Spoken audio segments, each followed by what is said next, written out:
Dasal tayo sa tuwing umaga mga fans, mga idol. Pasalamat tayo sa ating mahal na Panginoong Ama na araw-araw binigyan niya tayo ng panibagong buhay.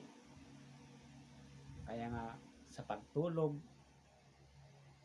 magdasal tayo, o sa pagising, magdasal, magpasalamat tayo sa ating Ama.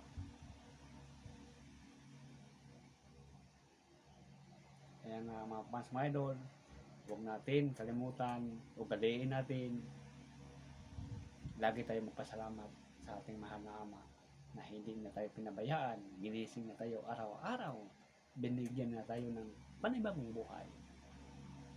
Mga fans, mga idol, magtrabaho na naman tayo, maghanap buhay, ingat kayo palagi sa biyahe, at huwag makakalimot dun sa taas. Paalala mga fans, mga idol, at maraming salamat po sa inyong walang sawang pagsuporta. God bless po all. I love you mga fans, mga idol. Mabuhay tayong lahat.